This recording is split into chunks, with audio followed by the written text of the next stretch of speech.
Assalamualaikum warahmatullahi wabarakatuh. Ketemu lagi dan selamat datang di channel Masjid Al-Mumin TV dengan saya Iksan.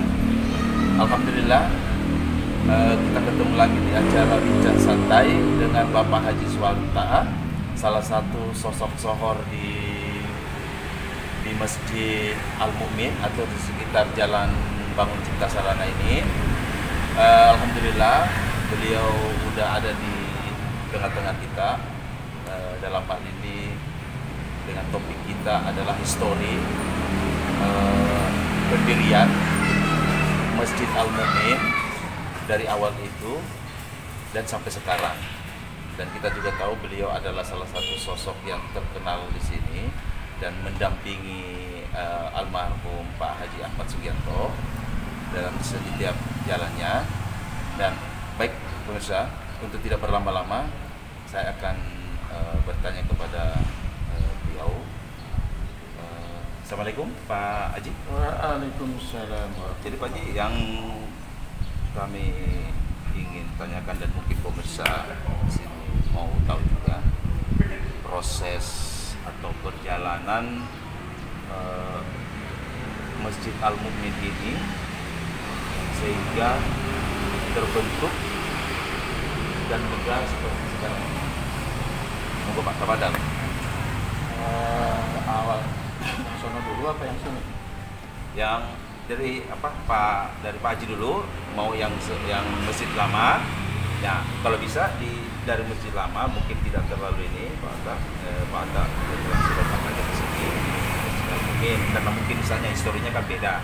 Ya kan ada yang terkait yang terlibat, dan ini kita bicara untuk sisi beliau, dari sisi perjalanan histori yang beliau ketahui.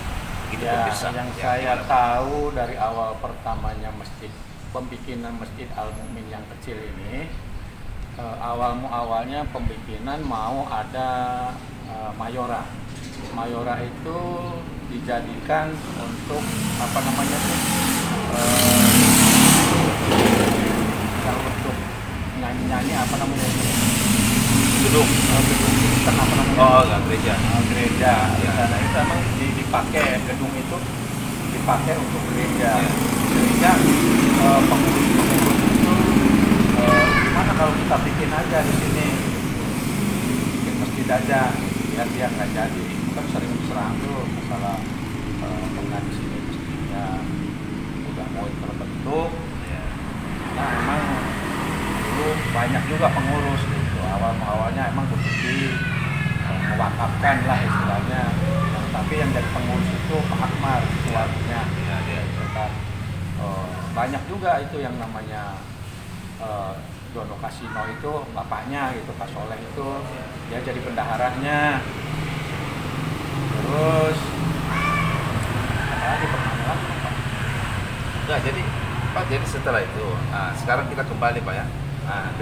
Untuk masjid yang sekarang ini, histori perjalanannya itu sehingga bisa terbentuk ini Pak, masih seperti itu. Oh, kalau untuk tanah ini awalnya ini kan rencananya mau dibangun Katolik Pak, sekolahan Katolik. Ya. Sehingga pengurus kan rencananya dengan Katolik itu minta separuhan. Ya. Minta separuhan, tapi pengurus kita ini semuanya nggak mau.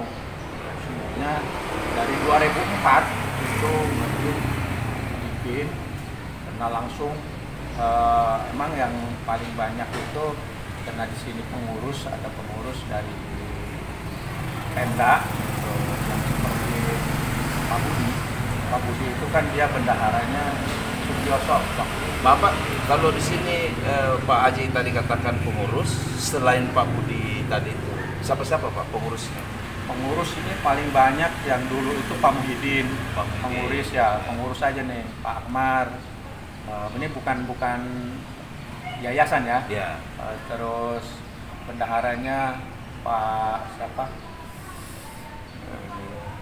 Pak Soleh, terus Pak Pena, terus suaminya Bu Ita tuh. Oh iya. Namanya siapa saya nggak tahu, lupa. Tengku Aziz. Tengku Aziz. Terus siapa lagi paling Oh ini Awal Bapak ini masjid yang dimaksud Pak Haji tadi masjid sini? Masjid sini. Masjid awal ya? Ya, Masjid awal. Oh awalnya. iya oke. Nah, udah terbentuk ke sini, banyak yang sudah meninggal, Iya. ada juga yang pindah, kayak model Pak Idram pindah ke sono gitu kan. Iya. Ini dibentuk tahun 2004. 2004 itu ada Pak yang pendirinya itu kan Pak Suhe, Iya. gitu kan. Emang yang diutarakan itu cuma hanya 3 orang di sini. Waktu itu Pro-nya Pak Sigit, waktu ada 2 gitu. Cuman sebagai Pak Sigit itu kan dia membangun ini dengan Pak Marsono, itu kan Pro-nya Iya. Pak ya. Terus karena yang di lapangan mereka itu kerja Iya. gitu kan, jadi yang ada itu kan Pak Suem. Pak Suem itu benar-benar gitu, mulai setiap ngecor itu dia yang utarakan, dia yang nyari orang gitu kan. Maaf, saya ada foto kok bisa? Gini Pak, jadi segala sesuatu itu kan pasti ada motor. Ya. Nah, jadi untuk membangun dengan tanah kosong tadi Pak ya, tanah kosong ini itu motornya siapa Pak? Yang pertama kali itu berinisiatif menjadi motor untuk memanggil tokoh-tokoh masyarakat untuk membangun masjid di sini Pak. Awalnya itu di sini juga bukan ini ya, rame-rame sih ya. Iya. Pak Gianto, terutama Pak Guswondo, Pak Gusmoyo, Semoyo ya. terus semuanya pokoknya yang wilayah sono gitu kan. Karena Pak Gianto waktu itu kan keluar sebentar gitu kan. Iya. Terus Pak Budi, terus ya pokoknya semuanya Pak Sigit, jadi membentuk. Tapi udah setengahnya ini, baru setengahnya ini Pak, udah banyak yang bubar. Banyak yang bubar. Cuman kan kita nggak usah diceritakan kejadian masalah Pak Gianto gitu kan. Bubar waktu itu. Terus sehingga mereka itu kan nggak sempat ke masjid Pak, nggak sempat ke masjid karena sibuk kerja Pak, sibuk kerja, datangnya kadang-kadang malam. Iya. Itu mau rapat aja susah Pak, mau rapat aja susah gitu kan, kadang-kadang mau rapat ya karena ini pembentukan ini udah secepatnya gitu kan. Kami bikin buku langsung kita kena ini alkoholnya minta ngurus setengahnya, kita bikin aja semua. Nah, tanah yang depan ini waktu itu saya dengan Pak Gianto langsung ke kecamatan, ke pertamanan gitu kan. Kita minta karena ini juga jalan, ke PU juga kita minta gitu. Silahkan aja dipakai, tapi jangan dipakai apa-apa. Masih statusnya pasung Pak ya? Pasung ya. Nah, terus Pak gimana? Jadi proses itu sudah ada berdiri masjid ini atau masih dalam taraf pembangunan? Kita pembikinan ini nggak semudah itu. Pembikinan ini kita ini minta dulu tanda tangan warga.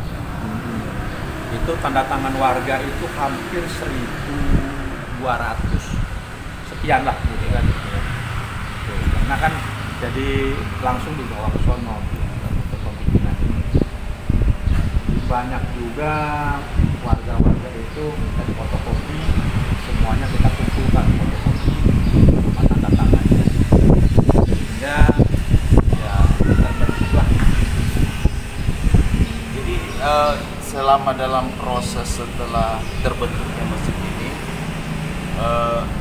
kemudian Pak Atta sendiri sebagai sebagai sosok yang tahu persis histori ini, apakah dalam pembangunan ini ada Pak ya suka duka atau gimana gitu, suka dukanya yang masih? Ya sukanya kita dengan masyarakat, dengan warga kita bersatu, kita ketawa-ketawa kadang-kadang malam sampai pagi Pak ngecor ini. Bapak yang ngecor itu mungkin dari apa siapa? Apakah dari warga. Setiap kan ada pengecoran itu kita utarakan. Ntar malam akan ngecor. Oh iya. Ya, ntar malam akan ngecor. Jadi mereka itu tidak diundang, cuman hanya dikasih tahu, tiba-tiba semuanya pada datang. Mungkin Pak di sini, Bapak saya ada potong. Mungkin di sini mungkin ada koordinator Pak ya? Ada Pak Sueb. Oh, jadi Pak Sueb ini salah satu pendiri ya? Ya. Salah satu pendiri di masjid ini. Maksudnya bukan pendiri tapi salah satu panitia pembangunan Pak ya? Ya. Salah satu panitia pembangunan yang koordinator Untuk di lapangan. Untuk ya. di lapangan. Ya, terus gimana Pak? Setelah mungkin kan ada proses Pak ya, ada proses bahwa masjid ini sudah berdiri lantainya, lantai 2, mungkin atap, itu gimana Pak? Ya. Itu prosesnya seperti apa? Proses awalnya uyuran ya, sebagai pengurus semua, karena mungkin dari Pak Sigit tim pro dia ada semen, ada bata Ya. gitu kan. Terus dari Bu Ning sama Bu Marsono itu dia bersih-bersih. Oh iya. Nah, dia bersih-bersih gitu kan. Sehingga udah menjadikan kelihatan bangunan gitu kan. Istilahnya fondasi. Nah, udah begitu banyak pengurus. Ya semuanya pengurus lah, pengurus yang lama itu semuanya ya dari Pak Wismoyo, Mas Wondo gitu kan, Pak Lukman, itu semuanya emang waktu lagi pertama semuanya kumpul Pak. Itu hampir 33 kalau nggak salah sebagai pengurus ya. Panitia lah. pembangunan ya. Nah sehingga kadang-kadang saya ini muter Pak, muter ke warga, bawa list. Untuk cari dana Cari iya. dana. Karena buat ngecor gitu kan, sebelah Pak, sepotong ngacornya gitu kan, nyari gitu kan, lumayan kadang-kadang dapat 25 juta gitu kan, kadang-kadang 30, kadang-kadang 75, nggak tentu. Iya. Nah lantai pertama ini lantai 2 tersebar rumah Pak Bianto dijual, udah rumah keluarga jual. Oh itu kata almarhum beliau. Ya, yang belinya Pak itu gitu kan. Nah udah begitu naik lagi terus saja, nggak berhenti Pak, terus saja sedikit kena. Ini bukan donatur dari luar aja, kebanyakan pengurus Pak donatur nih gitu kan. Ya kadang-kadang Pak Budi waktu itu 200 juta. Nah ya banyak lah istilahnya orang, cuman kan kita nggak sebutin satu persatu masalah keuangannya gitu kan. Cuman pokoknya pengurus Masjid Al Mu'min semuanya pengurus yang paling besar gitu kan. Saya di luaran sih sedikit-sedikit. Kita juga, saya sebagai marbot sambil mencari dana gitu. Anggaplah koordinator di lapangan juga gitu kan, mencari dana ya sedikit-sedikit ya ke pengurus itu. Oh iya. Datangnya itu ke pengurus gitu kan. Ya ke Bu Ani gitu kan. Pokoknya semuanya lah, pengurus yang lama itu semuanya terkecimpung gitu. Dalam artian andil Pak ya? Iya, ngikut andil semua. Ya. Terima kasih Pak atas waktunya. Nah, jadi kita bisa simpulkan bahwa histori perjalanan Masjid Al Mu'min ini seperti yang beliau sudah utarakan, bahwa penuh dengan suka dan duka. Dan mungkin di sini dan tidak sesederhana mungkin kita bisa mengetahui bahwa segala sesuatunya itu tidak mudah untuk kita dapatkan. Dan sekarang kita sebagai generasi, the next generasi pengurus Al Mu'min ini sisa melanjutkan apa yang telah dibangun sama orang-orang tua kita terdahulu atau pengurus-pengurus Masjid Al Mu'min terdahulu untuk tetap eksis di dunia dakwah, di mana Masjid Al Mu'min ini adalah salah satu ikon untuk sekarang ya, alhamdulillah termasuk ikon, dan ini tidak lepas dari orang-orang terdahulu. Alhamdulillah. Terima kasih Pak Haji atas waktunya. Sama-sama. Baik pemirsa, begitulah bincang-bincang santai kita dengan Bapak Haji Suwarta dalam perihal histori perjalanan Masjid Al-Mu'min, walaupun tidak lengkap dan karena masih banyak mungkin ini pelaku sejarah yang perlu kita nanti bincangkan di bincang-bincang selanjutnya, karena ini kita bicara dengan Pak Haji Suwarta melalui sisi dia perihal perjalanan histori Masjid Al-Mu'min. Demikian atas kesempatan Pak Haji untuk bisa hadir. Alhamdulillah, sampai ketemu lagi di channel Masjid Al-Mu'min TV dengan saya Iksan. Wabillahi taufiq wal hidayah. Assalamualaikum warahmatullahi wabarakatuh.